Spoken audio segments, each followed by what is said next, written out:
Olá, seja bem-vindo ao XamasConet, Congresso Internacional de Xamanismo na internet. Agora você assistirá a palestra Sete Maneiras de Andar pelo Caminho Vermelho com Sete Maneiras, uma talentosa artista, educadora, cantora, contadora de histórias que orienta e inicia com paixão, bondade, eloquência, sabedoria e bom humor, e humor sagrado, despertando-nos para as realidades sagradas presentes em todos os lugares. Sete é fundadora e diretora executiva da Four Winds Foundation, uma organização sem fins lucrativos dedicada à educação e sustentabilidade dos nativos. Sua visão é reforçada na missão de ajudar as próximas gerações em direção a ver com olhos nativos. Lembre-se, papel e caneta na mão, tablet ou celular para fazer suas anotações e aproveite também e se inscreva em nosso canal, curta e compartilhe o link deste vídeo com seus amigos. Esta é uma das formas de você apoiar positivamente este projeto. Fique agora com a fala inspiradora de Sete Maneiras, que as melhores energias cheguem até você. XamasConet, primeiro Congresso Internacional de Xamanismo na internet. Arrou, Metacuye Oyassim, por todas as nossas relações.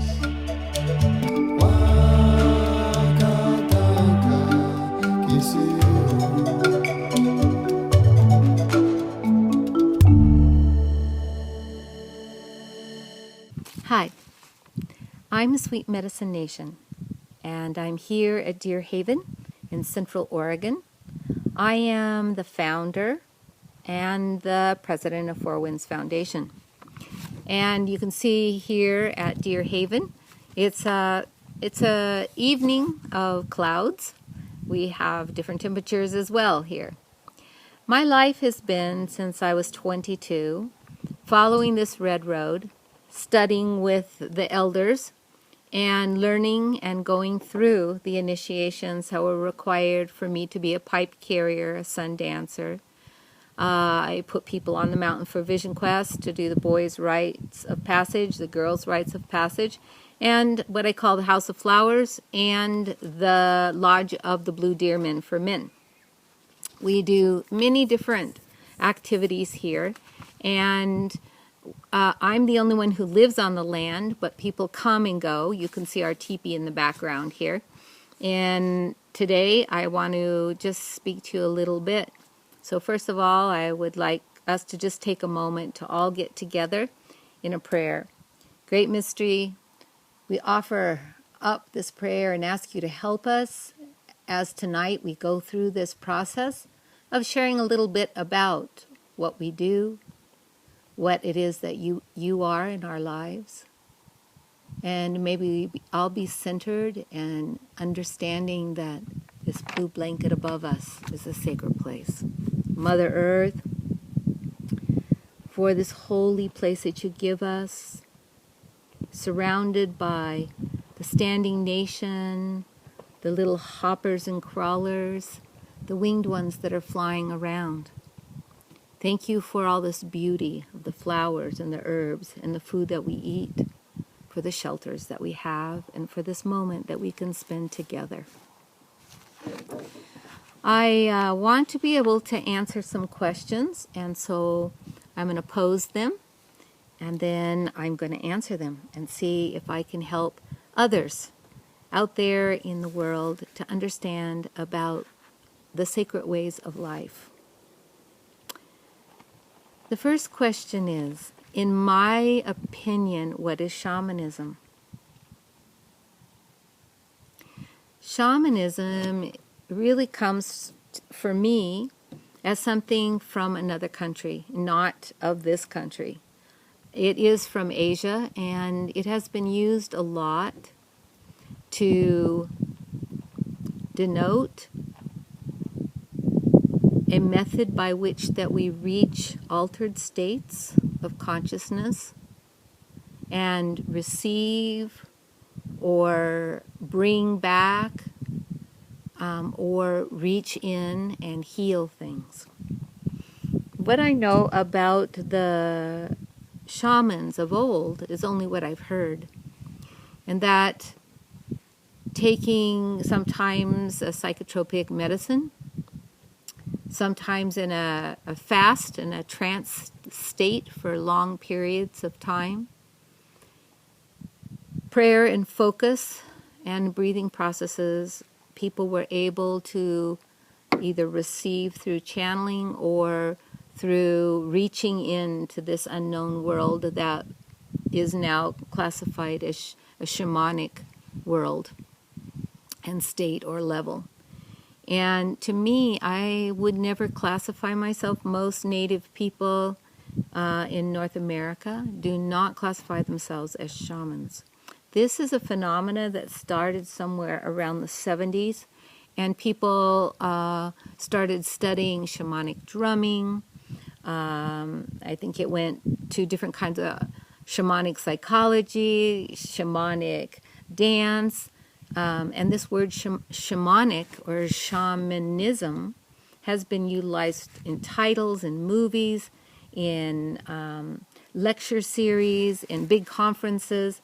But to me, the meaning to be a shaman is not something we call ourselves. There is no degree you can get to become a shaman.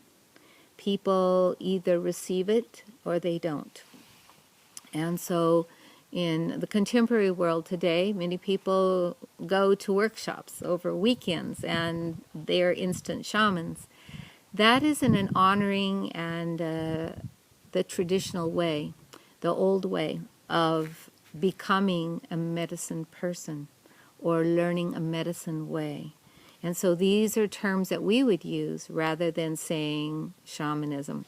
But I know in this series there are different people who are classified as shamans, and they study or practice or provide shamanism to people. And I know even myself in Brazil and Chile, people have used this title. That's not what I would call myself. They might call me that.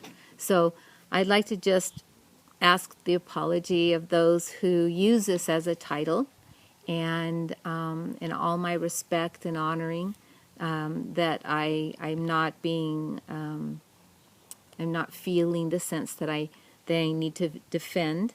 But just to say that shamanism to me, in my opinion, is a way of reaching another state. This state is ever present in us. We all have this sense of otherworldly. We come from the stars. We don't come to Earth via of just our mother. That long ago, we came to this planet, our ancestors, our first people, and they had the ability to talk to animals, birds, plants, which we have lost today. That part of us, that humanness of us, has taken over, and we've educated it to be a good human being, a good citizen, a good person of a country. And then we take classes and courses to have degrees of understanding, degrees of study. So I just want to say that shamanism in today's world, what I understand about it is giving this otherworldly portion of us an opportunity to speak through us. The next question. What are the reasons for the growing demand for the knowledge and the sharing? Today more than ever,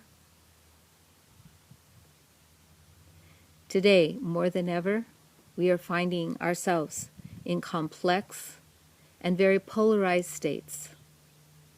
We are living in a technological world that is advancing so rapidly that we actually have relationships with people we've never met via of our phones and our computers.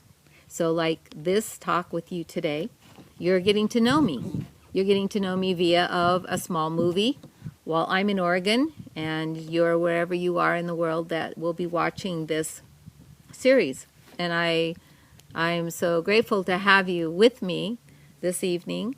Normally we have very bright evening with gorgeous sunset, but tonight we have a little bit of overcast. So it's good. It's just the changes. And this is what's going on in the world. It's not always sunny. It isn't the perfect world. So for each of us, there is a necessity to understand that we are seekers and we're looking for the answers. And the more that we are pushed away from the village and living in the sense of the holy and being a tribe as we once were, we've moved to these new states where we live our individual lives. We don't even know our neighbors next door. We see the same people every day. We might wave, but we don't even know their names. I live here on 40 acres, and there are neighbors in all directions. Some of them I do know because I've made the effort to go and know them. Some I do not know, and they live up and down the road, but this is my village. I consider creating a tribe the communities that come together, like Four Winds community and the House of Flowers community. I have a Brazilian community, I have a Chilean community, I have a Guatemalan community, and I have a Mexican community. I have a community in Ireland and in Spain. And so wherever I travel, people have invited me, and I go, and they're all seeking. The questions that most people are asking is, what do I think will happen to this world? And will we have catastrophes? Will there be crisis? And I say yes, because every day we have a crisis. Just a few days ago, one of my oldest and best friends, who is a Modoc Indian, crossed over into the spirit world. For his family, this is a crisis.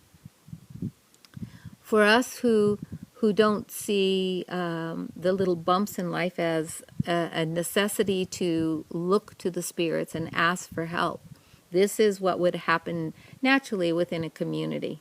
People would sit with the elders and they would pray with pipes or a tobacco or the fire, and they would share what their advice would be. I know that there is a growing demand, and there is so much, I'm going to say sampling, tasting of this person or that person. And so it's nice that there's a series that you can tune into, that you can learn from and know about how to receive knowledge. For me, knowledge comes from this inner place. It comes from my ancestors and the lineage that I've come from. It comes from part of my bloodline, and it comes also, if you believe in past lives, from there. So as I walk in this body, which you can see is mixed blood, I have Irish and French, and I also have Indian blood in me.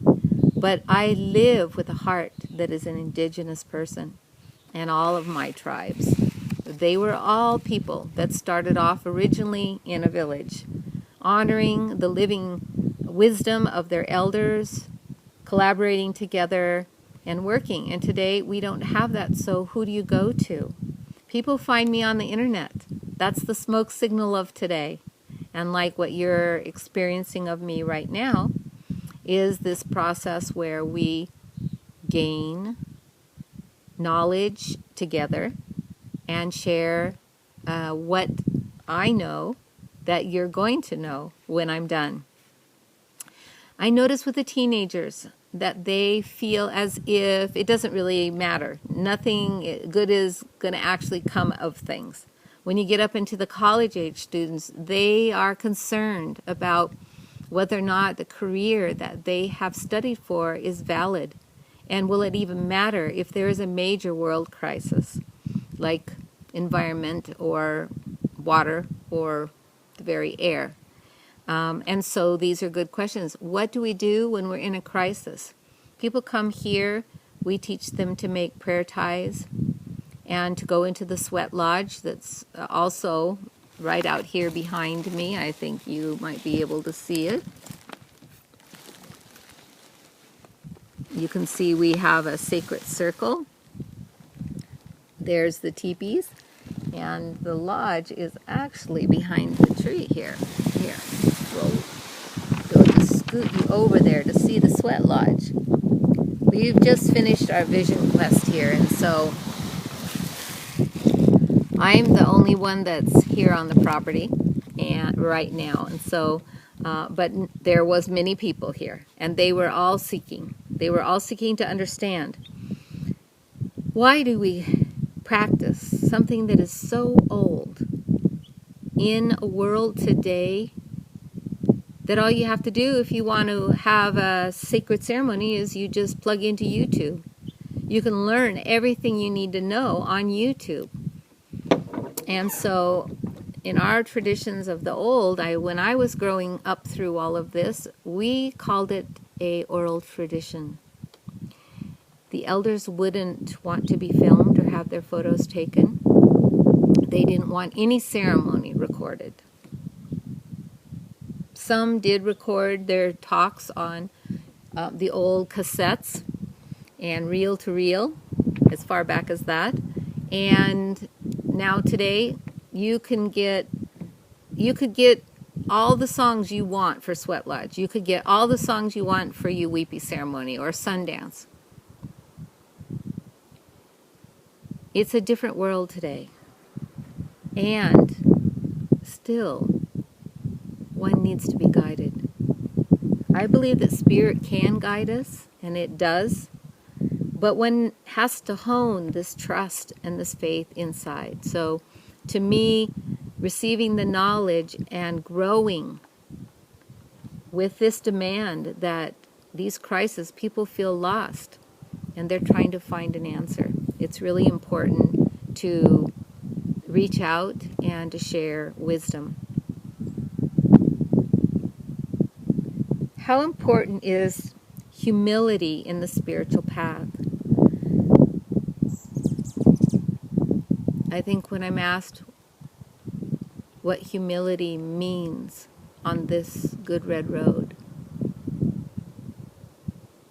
I have learned it firsthand along the whole walk. Humility is not knowing.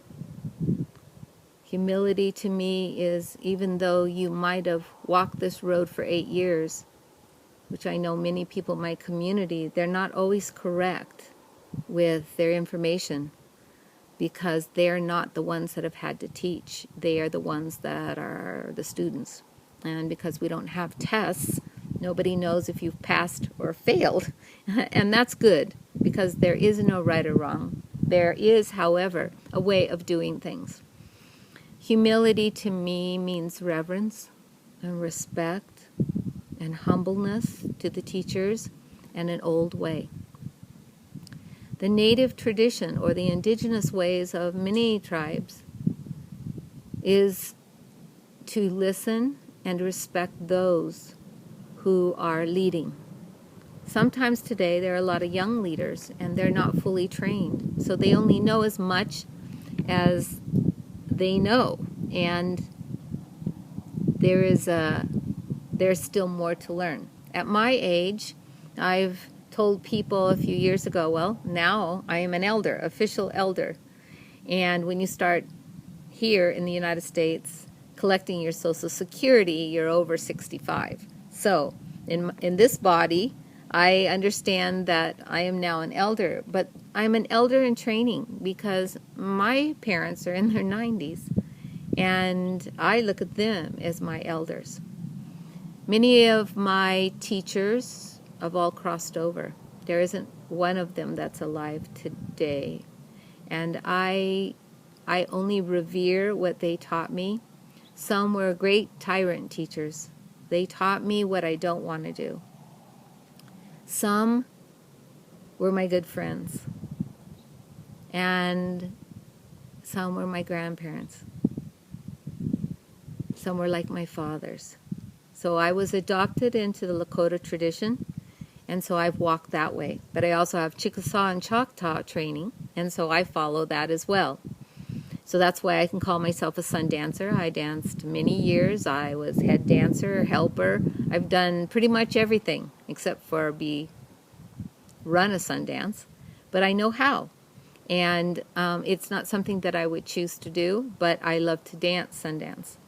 And that requires 4 years of 4 vision quests, and in the same year, 4 days of fasting and dancing Sundance on top of that. So basically 8 days without food or water, not in a row, most cases, and 1 sitting in your altar and praying to know what Spirit has in store for you and looking for a message, and then 4 days of dancing to the sacred pole and to the sun and asking for help.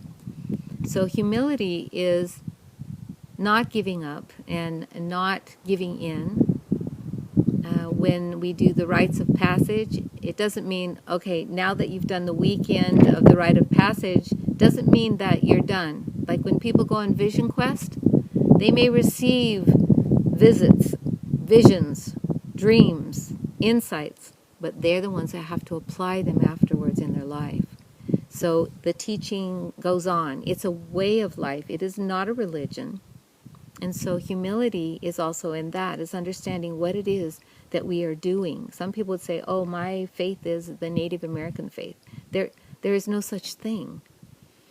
There is only a way of living the sacred laws and being at harmony with all of our relations. The next question is, how can we achieve our purpose of life? The quickest way to achieve one's purpose for this life would be in the perfect world, in the tribal world. It would have been if we had been in a village and the elders said it's time, and our aunties and uncles supported us to go on a vision quest. For boys, that was somewhere between 10 and 12. For a girl, it might have been a little bit later, before her first menses. And they would go and sit on hills, be away from the fire, family, the village, and seek to know what great mystery was, or their Father God, and what their place was to be in the village. What were they to study? So when people go on the vision quest today, because no one's initiated, people self-initiate, then what we've done is we've lost that ability to know who we are and what we're supposed to be doing. So I assist people to go in vision quests. It's not an easy thing. In the past, we would call it an ordeal. It's 4 days of fasting without food or water. It's standing in a very small altar for those 4 days, not leaving it. And it's crying for a vision. Some of the words used is humbletia, or vision quest is a common word. Some people have vision quests that they say, oh, I went on a vision quest, and it was for just 6 hours. It's like the word shamanism. It is being used for all kinds of activities, but a true vision quest means that you fast from food and water for 4 days and 4 nights. And this number 4 is very sacred because it is the 4 ages, the 4 directions, the 4 stages, the 4 seasons of life. And in those directions are guardians. And what we do is we pray to those guardians and we ask for their assistance. We ask for if they could show us in a sign, in a visitation of an animal or a bug or a big animal, like a cougar or a bear or a deer,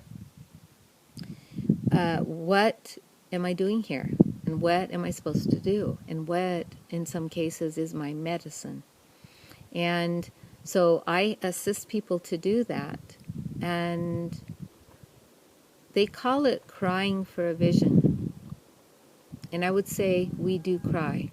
We do realize and are humbled by the process. And you're private and you're on your own with the spirits of nature. And it is a very powerful thing. I've done it many times. And my experiences, each one is very different because they were done at different times, different years. And I would say if you really follow the guidance that you're given, it will change your life and either get you to run from what you need to do because it's so strong and powerful, or to have a village and a community that helps to support you to do it. So that's one way to finding your purpose in life. And when a child would come down off the mountain, they would go to the medicine people. They would go to the chief and the main person who guided the elders. And they would sit with them and they would say what they experienced after a period of not speaking and being with what they received. And then those elders, those wisdom keepers, would help them to understand, well, you're to be a great hunter. And the great mystery is going to give you the straight arrow always to take the life of the deer and to find the food that you need to feed the tribe. Or you are going to be a great drum maker. You will receive the symbols and the power that will go into each one of those drums and their heartbeat. You'll be a singer. Maybe you are going to be a healer of the people. And so the medicines have talked to you. And so now you need to go and study with this uncle or this auntie who is proficient in this, who are like the professors. And you just become a shadow to them and you follow them around. And when you do that, then they're going to teach you. You may have to do things for them like splitting wood for a while and helping them with their chores.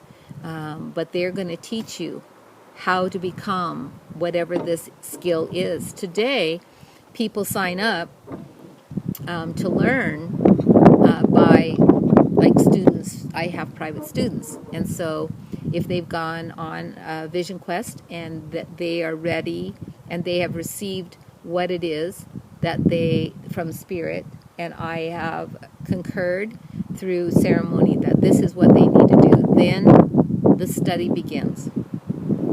And I try to help find them people if I don't have those skills, because it's important for them to continue this journey. And even more behind that is to have a whole village that supports you in this, that helps you focus towards these things. It takes years. It takes many years to learn to be a water pourer. You can be prepared by dancing for 4 years Sundance to understand what it's like to go in a sweat lodge thousands of times. But when you are the intercessor, you are the one interceding for the people. It requires another water pourer to train you for a couple of years until you feel efficient with the songs and the methodology or the ways of understanding and experiencing different experiences so that they can be your guide. You can see that we have the wind spirits that are with me right now. I'd like to just talk about overcoming a challenge and the word perseverance. Perseverance to me is very much like what Vision Quest is. One has to prepare for months in advance. There are many things to make. There are many prayers to make. There is an altar to create. There are things to get together. There's many days and nights of praying and asking Spirit to help this person to prepare. Plus, coming to someone as myself or another person who has been given permission and the acknowledgement publicly that they can run Vision Quests. And just to say it like this, there are many times, even within the sweat lodge, people say, oh, it was too hot for me, I need to go out. And it's really not too hot if the intercessor is sitting in there and is not running out. It's like when the person who's pouring the water has to open the door because it's too hot, then that's when it's too hot. But not is it too hot for the person who is fighting against something that's inside of them. So we go into the sweat lodge to purify. It's the first rite, besides the quest if we were a child. You have to, even a child has to go through a sweat lodge before they can go on the mountain to purify and to prepare themselves. But many are required. And so being in different lodges over and over again, some are really, really difficult. Even when other people sit back and say, oh, that was so mellow today. It wasn't so hot. So we each have to face this challenge of like, my mind tells me I want to get out. But when we're still in quiet, if we just take a moment and go inside and ask, what is it that I'm trying to run away from? Then Spirit will provide the answer there. And that's what we're to purify. That's what we're to ask for guidance and help with while we're inside. There are 4 rounds to a sweat lodge, and the door is open 4 times. And people know that. But there is also, no one has ever asked that they have to stay in the whole time. So when someone wants to go out, we let them go out, unless it's a high ceremony and we're trying to hold the energy together. It's really important to know the difference between our fear and our challenge. Sometimes on the mountain, people come up against the 3rd day, the 2nd night. They've gotten past the fear of being in the darkness. Many people go from the city. They've never been someplace where there is no light at all, other than stars and the moon. And to be outside and to hear all the animals and to realize you're vulnerable and you don't know what to do. You have no way to defend yourself other than praying and staying within the sacred altar that you have. They are challenged. And in that, I always say, go right back to your prayer. Ask, Great Mystery, help me. Guide me. Make clarity to this part of me that is weak. Give me strength, perseverance, that I can go to the end, to completion of what I have pledged to do and what I am willing to put myself into. And so it is that many people come up against that. And I always say the 3rd day is going to be the hardest, both in the sun dance and also the vision quest, because you already know what's ahead. And it just feels like your body is so taxed and weak. And just at the moments, usually, when you say, I can't do this anymore, I need out, I've got to go, I can't stay any longer, that is the moment of the breakthrough. That's the moment a gift is about to come. And what we need to do is go into that peace and surrender that we are one with everything, whether it's a fire, a storm, a natural disaster. I was in a huge earthquake in Santiago, Chile, many years ago. And people that were with me were very frightened. And we had no power for days. So that meant no water to be able to flush our toilets and to drink and so on and so forth. No way to get gasoline, no way to get money out of an ATM. All the stores, people bought whatever they could with cash, and then the stores were closed because there's no lights on. There was no cash register that would work. Perseverance is becoming creative and inventive, and to look at the challenge as a way to be tested to what is the knowledge that you know and what can you do with what you have. And so in today's world, I don't think people are willing to be in discomfort. We don't want to feel pain, whether it's in relationship or even, we don't even want to be in traffic on a highway. We're always fighting to get ahead. We want to be the first one. And where do we get to? But more of the same.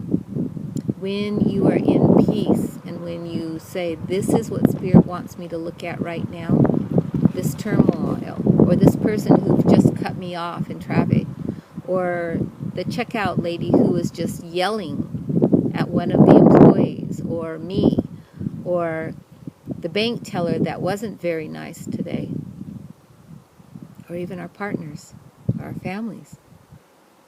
It's better to go inside and ask for help, and to stay open in our hearts to love. This is what perseverance means to me, and in challenges. I think it's a very good question, because it's what's going on in the world. One of the qualities that I admire, whether in Brazil or with other indigenous natives,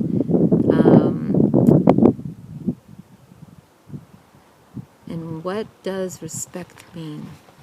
The thing that I admire about indigenous people is they adhere to their tribal way, to the ways in which that they were taught.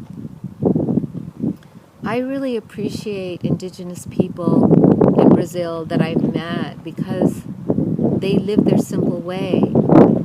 They're not worried about a closet full of shoes or clothes, because their own indigenosity dictates by the weather and by what their resources are around them. They don't have a big mall to go shopping at.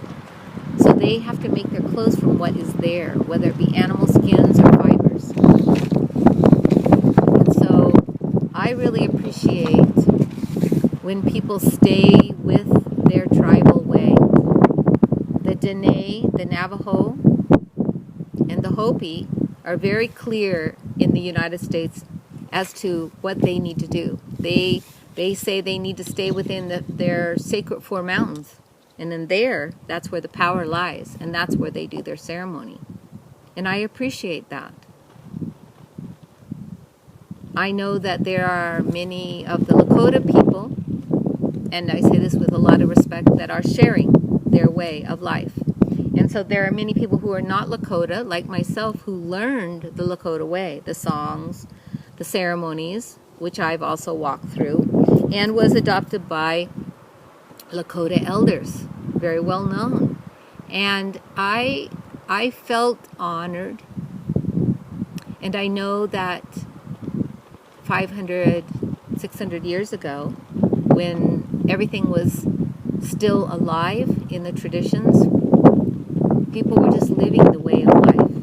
But then came the massacres, and not the massacres of just the human, the tribal people, but also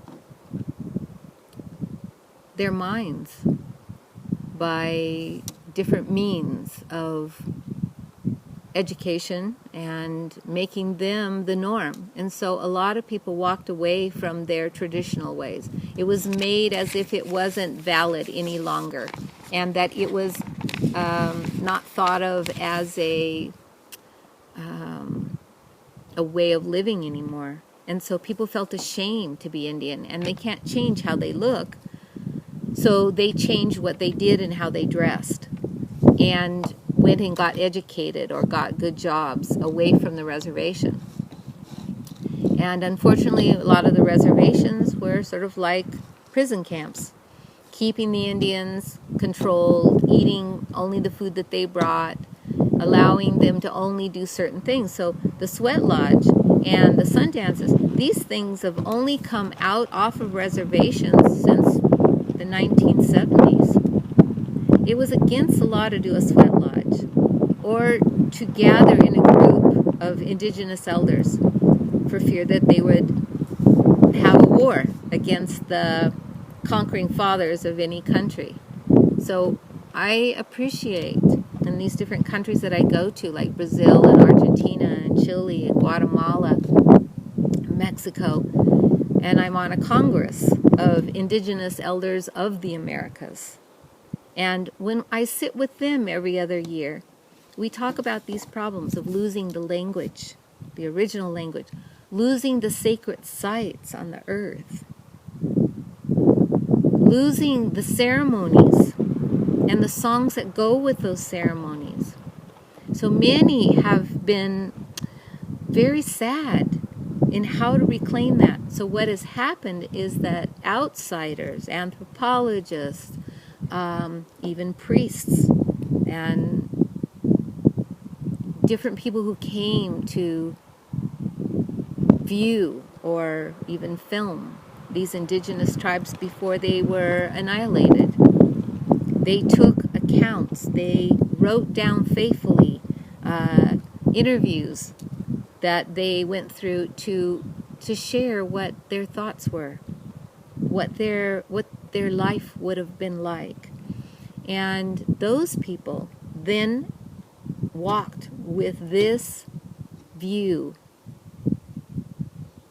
of native eyes, because it's a simple way that makes sense and it has truth in it.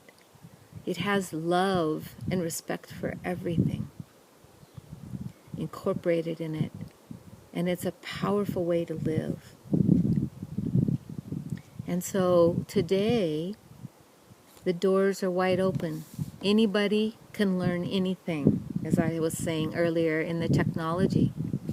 But to find a true teacher, to find a good guide is not always so easy. So I really respect people who stay true to the traditions. There are people today that mix ceremonies, and I've had my own feelings about that, and I'm looking at the question of what is valid in this century. What we once would hold as so sacred and true is now, it's all over YouTube. It's in prime time. It has a way that, anybody can learn it. And at one level, I feel really good about that, because there are some elders that have left, and with them, they left behind no apprentice, no one who they taught.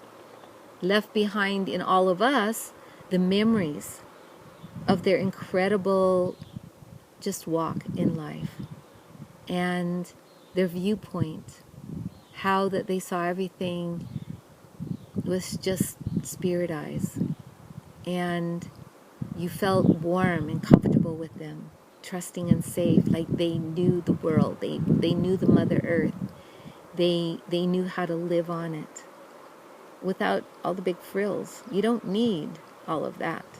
You need a shelter, some clothing, and food. That's basically what we need. Everything else after that is just, it's gifts. So I appreciate people who hold true to their tradition, even in this technology, and that they educate their children that there are other ways, and maybe even like learning many languages so that they can speak with these different people, but not to change their original taproot, their original source of where they came from. So it's very special today. There are some people who have many ways of, they've gone through so many different samplings and trainings that they combined all of those trainings. And so, my hat's off to them. For me, I learned the Lakota way. And I'm not Lakota. I was adopted into the Lakota tribe by Lakota fathers, but it doesn't make me Lakota. And so it's important for me to just share that with you, that's something that we need to remember. If you're there in Brazil, you can't be a Mapuche of Chile, but you could learn their songs and you could study with them. That's available. How can we honor our ancestors?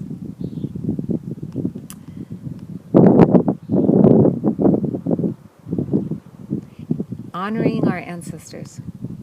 In October every year, I do a teaching around honoring our ancestors. There are some people who do the Day of the Dead and All Hallows Eve. But for me, I honor our ancestral roots. So if you wanted to do that, why don't I just tell you how to go about that? You can create an altar. An altar is whatever you make it. It can be a placemat. It can be a dish. It can be the top of your TV. It can be your desk. And or it can be a special cloth that you put special things on. But it's designated by a circle or a square. And if you don't have them, it's really nice to get pictures of your grandparents or your great-grandparents and to have pictures of them on this altar. Bones are considered ancestors, and so you could put bones on it, because within our bones is the DNA of our original tree of life, where we came from, what our genetic stock is. I have lots of little freckles. That's not indigenous, that's very Irish. And I also, my children have different colored hair and skin and eyes, because they also have more indigenous blood than I do in me. So I have this look of an Irish, French, Indian woman. And, for a lot of years it was very difficult for me because people didn't see me as the black hair, the brown eyes, the braids. I wear braids, but they were expecting somebody else. But what I come with is this knowledge. I come with these teachings. I come with the sense of ceremony. So people call me a ceremonialist because this is what I do. It's my daily life. What I would do is put these pictures of your ancestors or a bone or even the name or the map of the town that you were born or your ancestors come from, like if they came from Italy or they came from Spain, or maybe they came from partially the Brazilian Amazon and partially Germany, and that mixture together is what makes who you are. And you could put something on there, that altar that represents that. And then what I do is I light a candle, which is how I make my prayer to Grandfather Fire first, and ask that this altar be awakened and that my ancestors can hear me. And I pray for them. I thank them, because without them I wouldn't be here. Without their love and their life way, my parents wouldn't have been born. And the same with me, with my children and my grandchildren. We're a lineage. And this lineage is very important. It's something that we take for granted, and sometimes we don't get along with our family, but nevertheless, we're the pine seed, we're the pine cone that falls from the tree. And we will grow our own pine tree self. And so it's really important to know where we came from. And to honor our ancestors is also to know that all of us come from an indigenosity, an indigenous form of people that, if you study and go all the way back, had their own primitive, simple, and sacred ways of revering the earth, each other, a burial, a marriage, a child. And these are the things that's good to look into and look for. But it's very good to always remember that our ancestors are also those that we can ask support from. And so if we are needing something from our ancestors, we can ask for help to strengthen. Each one of us comes forward so that we can heal something more in that long lineage of wars and things that weren't and didn't go so well as the celebrations of the incredible. Some of us, on my French side, I'm connected to a queen of France. Some incredible challenge and also powerful people are in our lineages, and we want to honor that, whether our ancestors were farmers or if they were slaves from Africa, originally princes and princesses and queens. We feel that in our genetics, and so we're called to that. So it's good to honor that. And sometimes I feed my ancestors. So what that means is I put a small little bowl of some food, a little glass of water, and I feed their spirits in gratitude for what they've done. If I have the opportunity to do a big ceremony with people and we build a fire, then I ask people to offer things to that fire, like the wood, or some chocolate, or some cedar, tobacco, sage. And so it's really important to honor our ancestors, because that is how we got here, and to look back. So some of our ancestors are in the star nations. When we look up at those stars at night, that's what we're looking up at. We're looking up the campfires, they say, of our ancestors that are keeping the fire for us, so that we will know how to get home.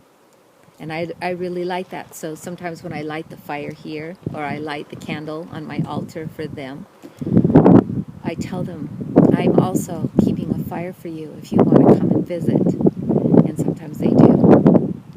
When you're done with this altar, just like a meal, you need to clean it up and put it away, so that there is a change that comes about, like this wind that's bringing the sunset here and the blue sky, as you can see. And so to make this change, I put everything away. I fold up, I put in a folder, an envelope, or a special box in red cloth, the photographs of my ancestors. And I put away the bone that I will use for that reason another time. And I put out the fire. And I go and take the water and the food that I was feeding my ancestors for however many days that I was doing this, and I put it out at a tree so that things can eat of it and be nourished by it. So we don't just set up an altar and keep adding to it and never change it. Altars are meant to change constantly, to put another focus in. So I would say that you can pray, you can sing, you can celebrate their crossing over.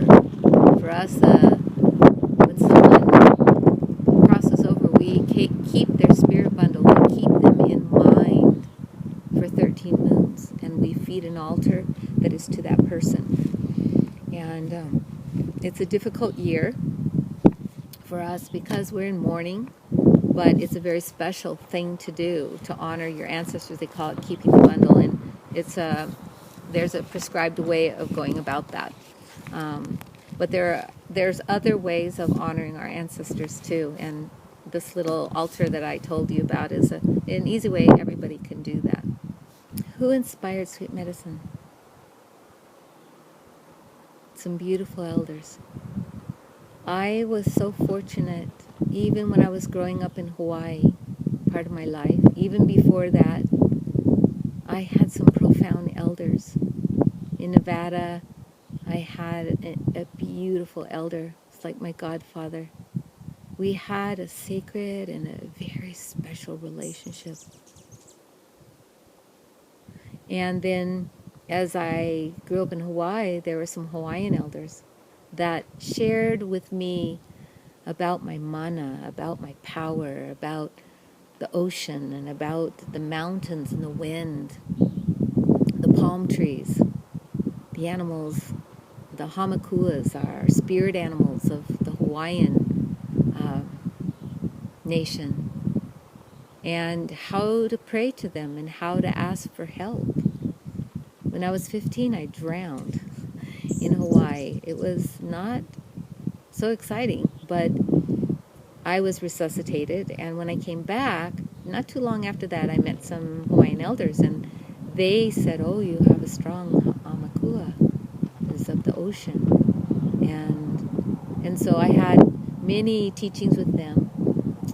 And then it fell into suit the same. When I came back to the mainland of North America, I went to go and find my ancestors, to go find my elders, and to talk with them.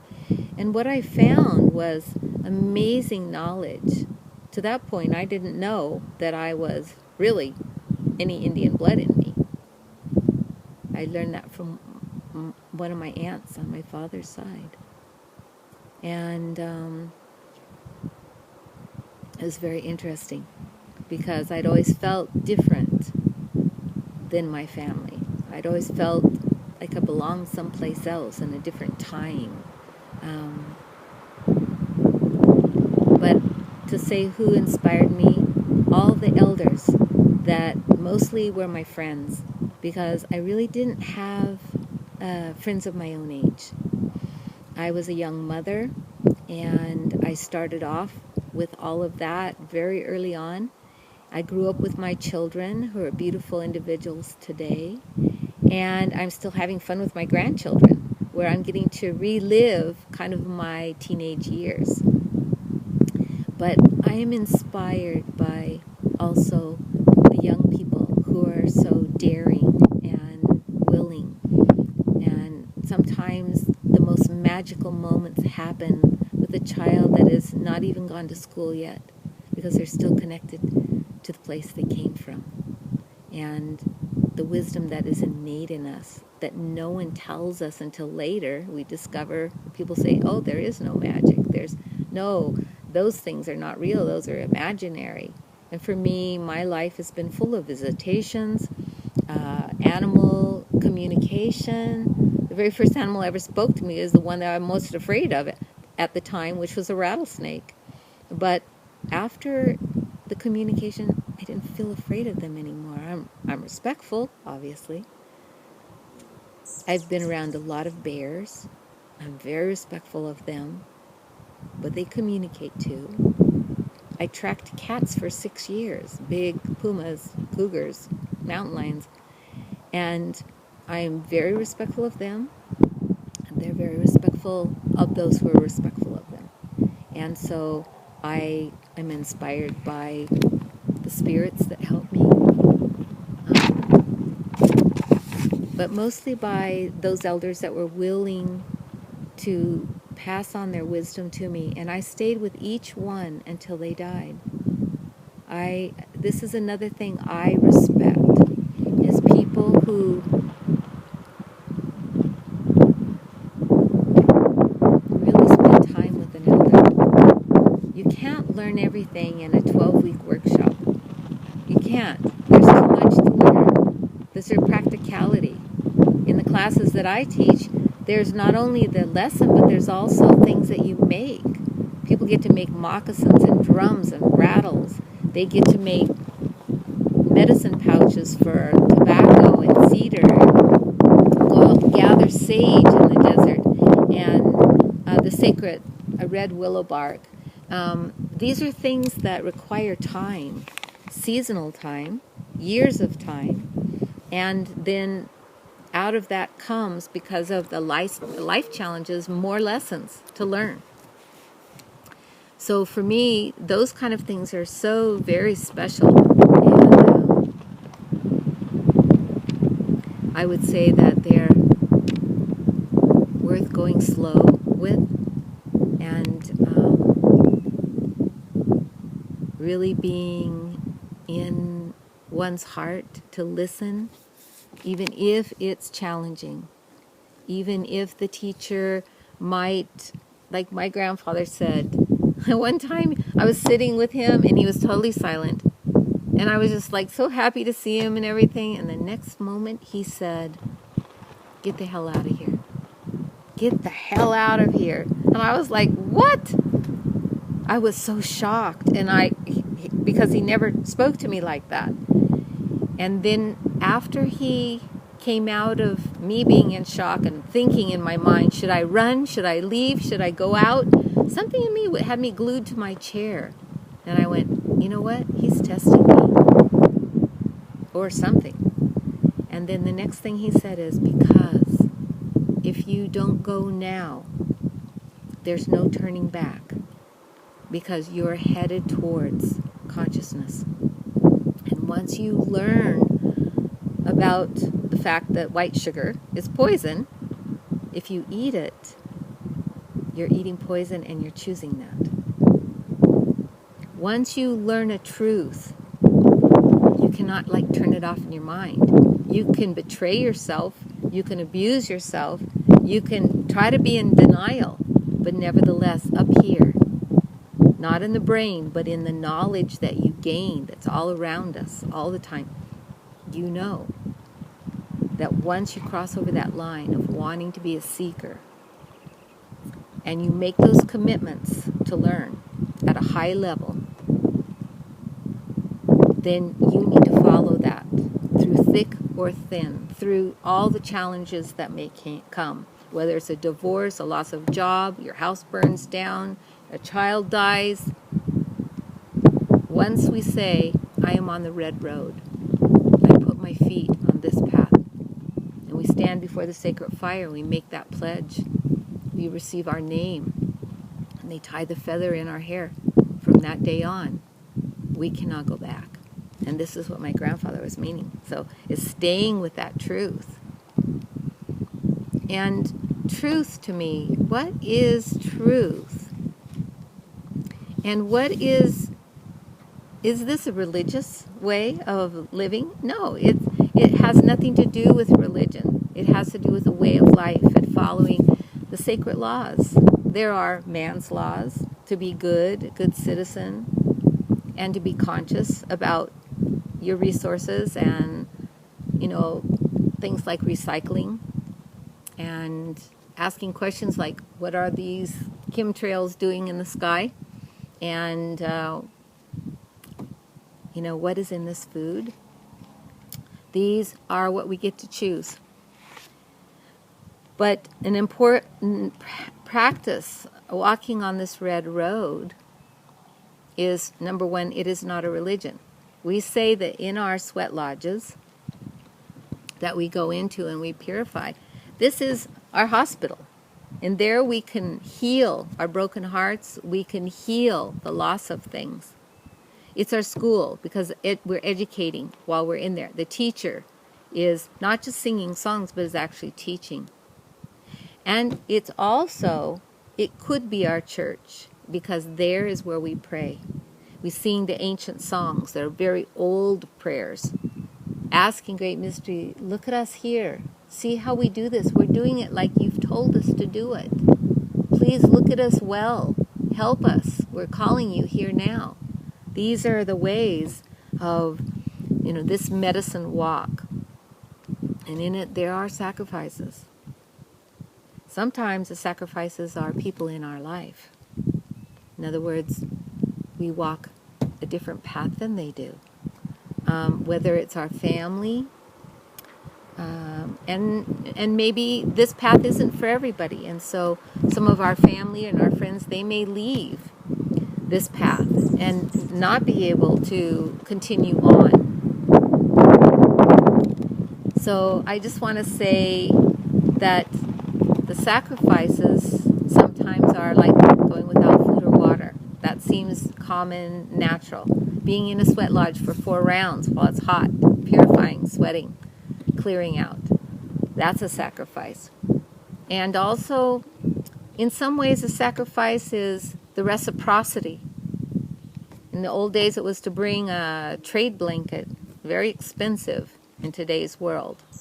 Especially here in Oregon, we make trade blankets, or the ones that came from Canada, the Hudson Bay Company. Those blankets are really expensive, but in the old days, when you wanted to commit to something, you brought a blanket to your elder, which represented the buffalo robe, the elk robe, and meant, I trust you with my life. And when we did that, even if rocks were thrown at us, even if we were told, get the hell out of here, we had to stay the course. And sometimes that reciprocity is to help your elders. It's like to help provide for them, and to know that they're giving their wisdom and it's worth something. And so today, I don't charge. Most Native people do not charge for their ceremonies. What I charge for is the facility, the teepee covers and poles that you don't just go out and get nowadays, the firewood for the sweat lodge, the gas to be able to get me to ceremonies, and to buy the food so that I can live and to pay my utilities. So elders today can't live on the tobacco alone, but it is a sacrifice to go and buy good tobacco, organic tobacco. And so some people say, oh, it's so expensive. Well, how valuable is the knowledge you're about to ask for? So we say these are the original instructions. These are the ways that we were taught to do things. Give your best. Not just a handful of tobacco, a whole can full of tobacco. We used to have these big cans of tobacco that you can still buy in some places. And when you wanted to dance Sundance, or you wanted to go on the mountain, you gave that amount of tobacco, or a huge sack full of tobacco that you might have grown, to the elder, asking for help. And you brought the blanket, which in many cases is like $200. I can't eat a blanket, nor can I drive one. So today we've kind of let some of that go.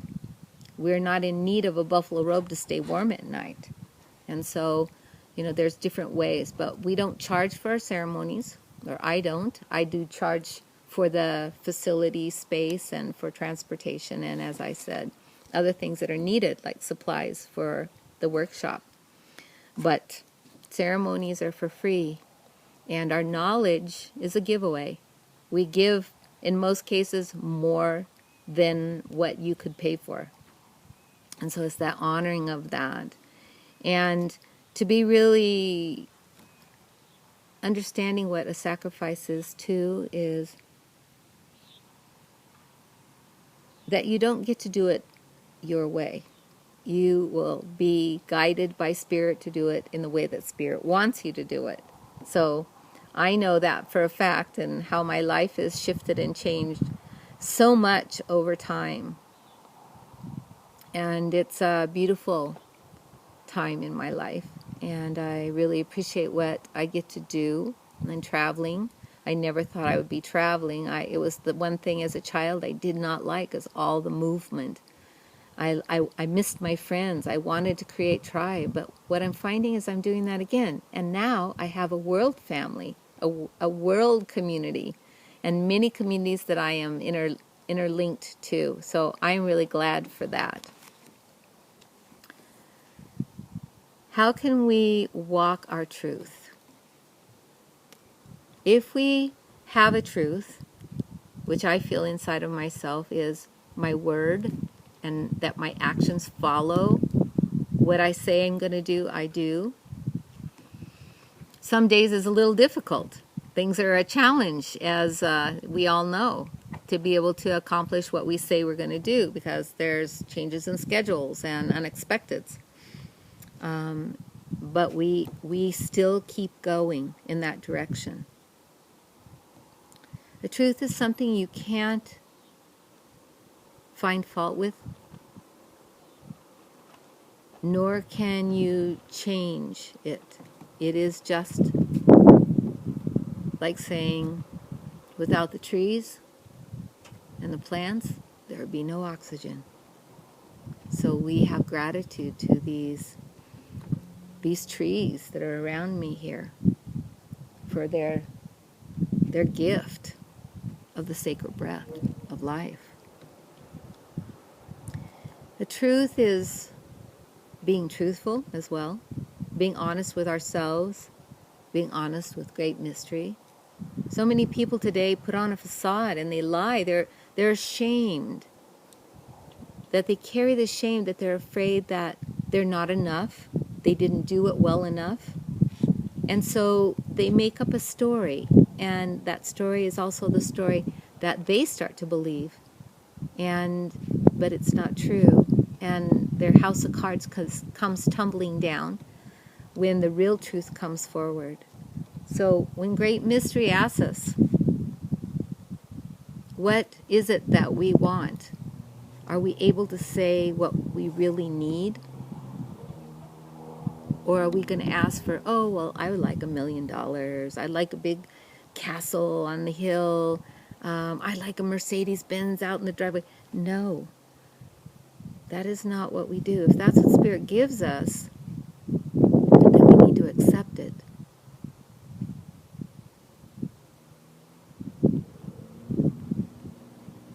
But what I love about Great Mystery is like this right here, this beautiful blue sky, this evening, the peace, the quiet. There's birds, there's doves right now that came to sit on the roof to look and listen, to watch the sunset this evening. And to sing their song. That's the truth. Know your original song. Be an innocent child always. Be truthful to yourself first. Honor the 7 sacred rights, that of health, of your body, mind, and spirit. Knowing what that means. Helping to be in a tribe or a family, that knowing we're all related. So we need to remember that we're all family. Even if the neighbors or the other country is warring with us, they are our family. The third is honoring the law of silence, being still, giving 1 day of your week to Spirit. 1 day for you to be in silence and listen. Listen to people, listen to birds, listen to whatever sound is out there for you to listen to. Just give yourself that.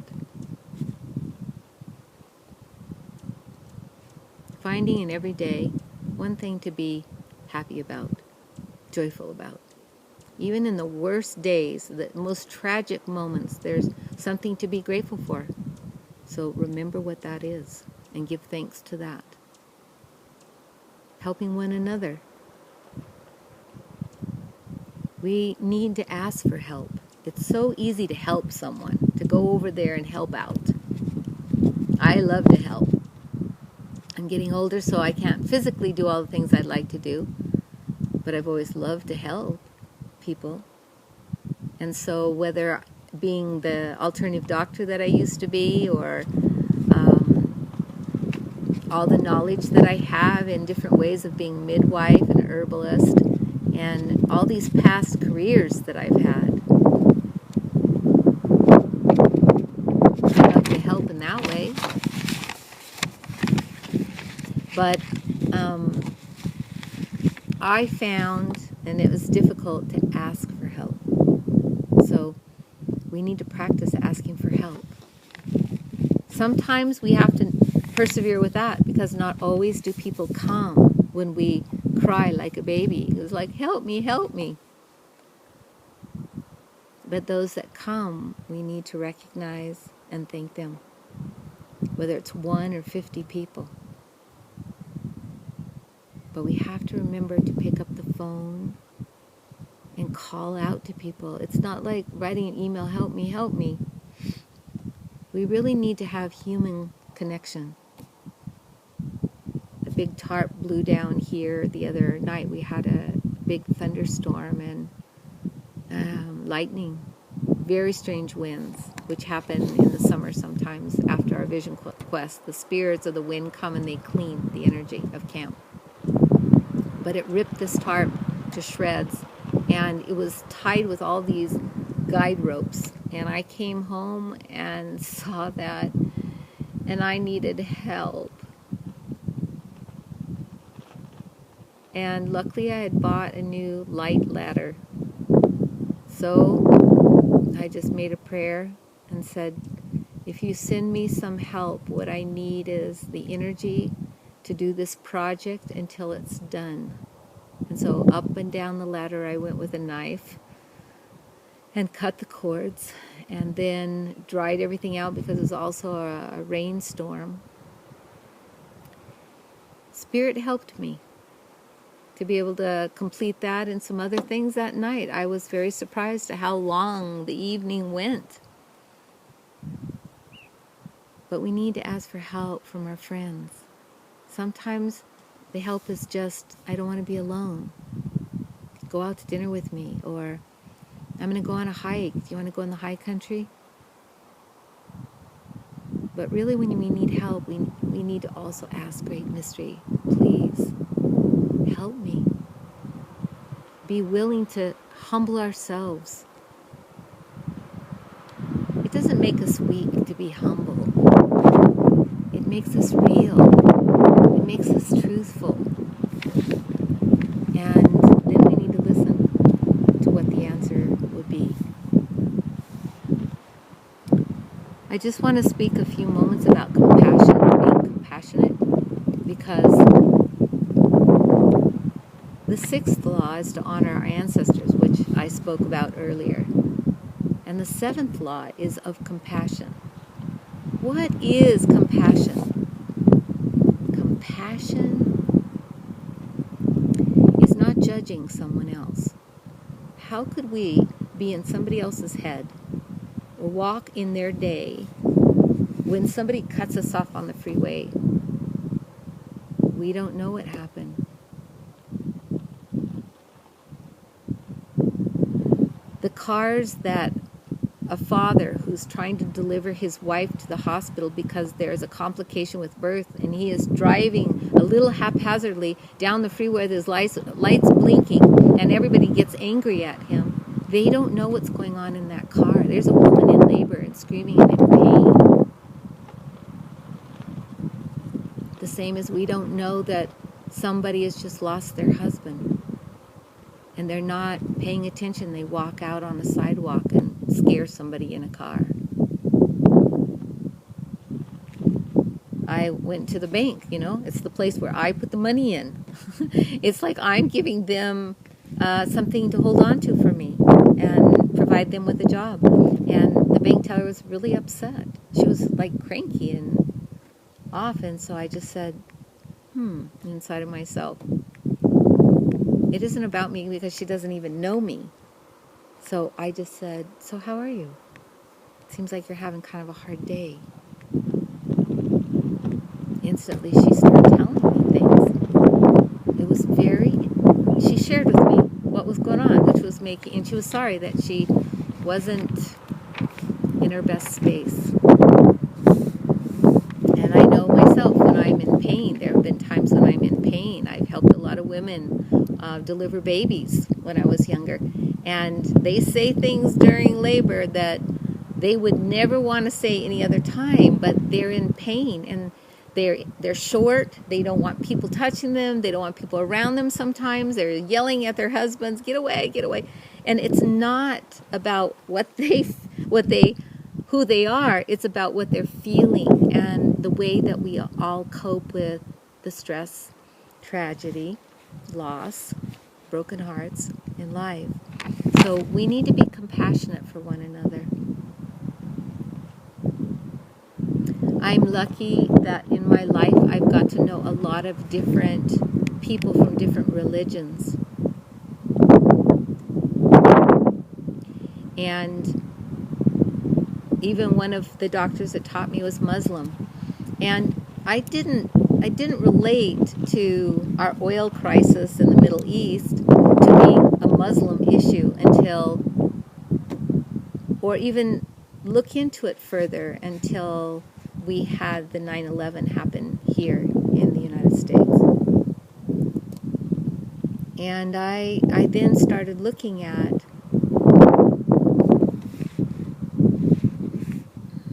how to be compassionate. Because I don't know. If my religion would dictate that I killed people without a good cause, if that's the right word, because I was in a war, like Vietnam or World War II, I don't think anybody wins in a war. that's the good news, because we need to be compassionate instead of thinking that we're victors or somebody lost, somebody wins. Compassion is being compassionate with yourself, understanding we don't know everything. Not to be arrogant with that, I'm an elder and I should know everything, but I don't. I'm still learning. I'm a young elder. I'm just learning. And I'm compassionate with myself, something that has to be learned. It's not something we get in school. It's not something that we are going to, some of us were taught it by our life ways or by our family or by the situation of our countries, to be compassionate, to care about helping others that are less fortunate, and to forgive ourselves. I think compassion and forgiveness go hand in hand. And combine it with generosity. So to be clear, to really understand what it is Spirit wants for us, if we go into ceremony, Sweat Lodge, Vision Quest, Sundance, all-night ceremonies, different rites of passage, I think it's really important to be clear with ourselves what is our goal, and not to have high expectations, but to set ourselves up, and set ourselves up to realizing that there are qualities and what those qualities are, so that we can understand or have the clarity of the voice. For instance, the hummingbird's been coming here this whole time, and I just want to say that when they come, they're bringing joy. And so I honor this joy, because I know that hummingbird means to be joyful. The clarity is, oh, the hummingbird is bringing me joy. The doves that were up on the roof a few minutes ago, that's about peace. So clarity is understanding a language of spirit.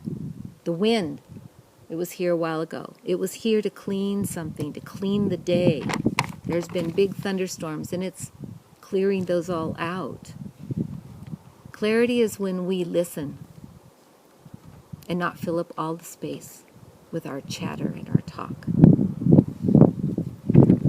So these are very important to me. And I would say, how can we calm and center?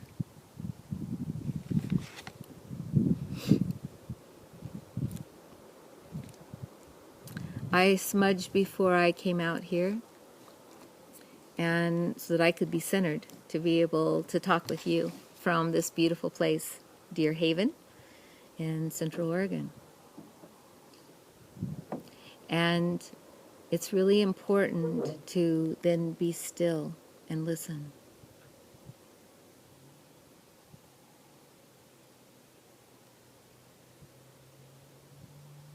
To take in those breaths, to realize that those breaths keep me alive, keep this body animated, keeps my spirit here in the human condition of consciousness. And then, because the sun is going down, thank you, Grandfather Sky, this blue blanket of the day, the sun, who's warmed my body and made all the green things jump up and live. Thank you for the beauty that's been around me. Thank you, Mother Earth, for all the companionship. Thank you for this land. Thank you for the animals that I share this land with, and the birds that were here today, the eagles and the hawks, all crying out, doing their circle dances. Thank you that they made their presence known. Thank you for this life I get to live. Thank you for this peace that's inside of here. Thank you that my parents are alive and I get to spend time with them still.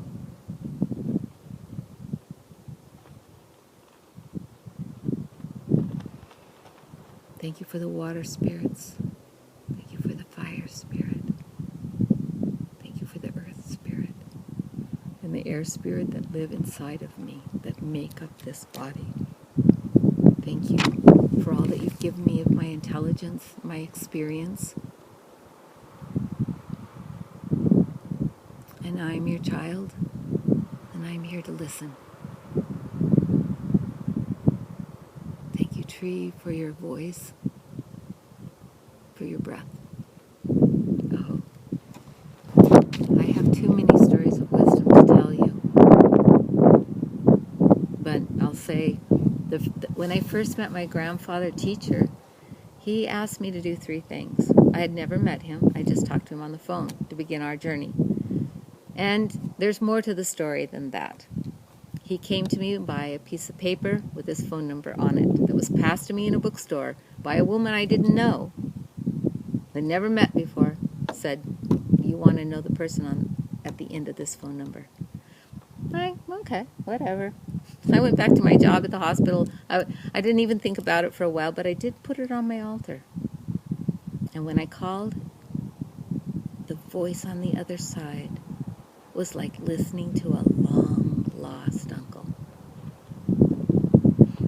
So we began our journey. And because I couldn't come and see him right away, he said, so you're going on a trip? And I went, yeah, how did you know that? And he goes, well, while you're on this trip, I want you to do 3 things.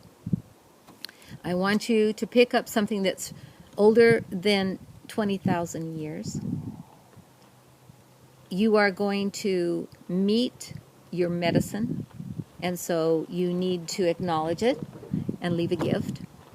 And there are going to be some beings that contact you.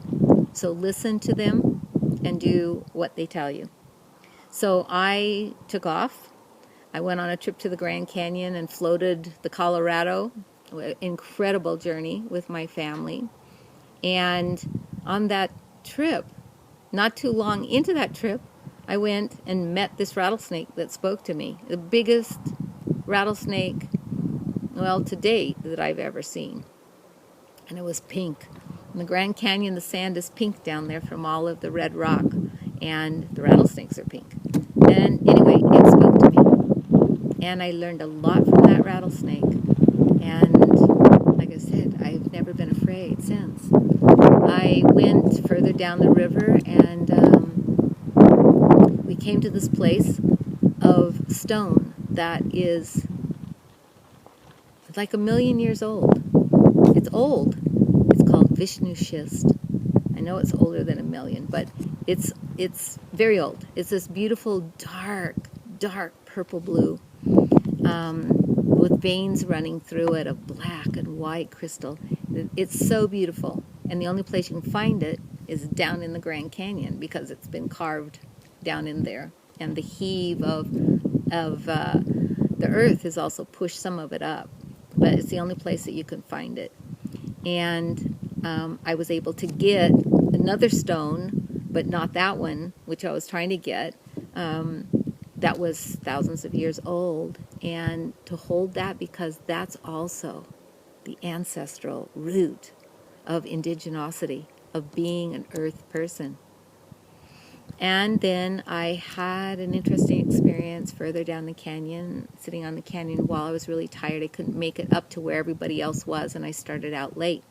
So I walked out to the edge, and there are many false levels to the Grand Canyon. You think you're at the top, and then you get there, and all of a sudden you're higher. There's more. And so I sat on one of these rooms looking down at the boats that we had floated in, and the people down below that were getting ready to make our dinner. And I started hearing drums. And then I heard voices of men singing. And then I turned around and saw these old men dressed very in just a breechcloth made of leather, moccasins, and drums. And they started telling me something in a language I didn't understand. or I wouldn't have understood it, but they gave me a piece of understanding that I did recognize and I did understand. And so when I went back to my grandfather, he said, now you're on this journey. And with me, I will teach you all of these sacred things that I invite you to be my apprentice. I don't know if that's the right word that he used at the time, but a student. And I asked, how did he expect me to, how did he know me? How did he know I was going to be like that and that I would do those things? And he said, because I've always known you. So everything always is. It continues. We are eternal beings. Even though the body husk may go to the sky, we still are here. And so I'd like to impart to you, and this evening when my solar lights have gone on, and so you see this light that's now shining on me, I'd like to just say blessings to your life. I've enjoyed this time. I hope that you do as well. I hope to meet you in person someday. And I appreciate that my hosts are able to request this of me, and I'm honored to be your guide for this little bit of time. The blessings of Great Mystery and Mother Earth, may the circle continue. Aho. Gostou da palestra? Se você chegou até aqui, provavelmente sim.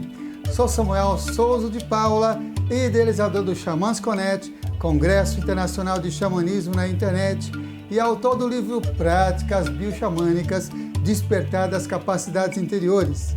E é uma alegria saber que está prestigiando este evento, onde grandes condutores xamânicos compartilham as melhores práticas para o reconhecimento do seu poder pessoal, manter melhores relacionamentos, desenvolver sua espiritualidade e ampliar sua consciência com dicas, jornadas, segredos e um conteúdo imperdível. Deseja apoiar e se beneficiar ainda mais com esse projeto? Acesse ao site XamasConet.com.br e informe-se, que as melhores energias cheguem até você. Aho, Mantaku Yoyasi, por todas as nossas relações.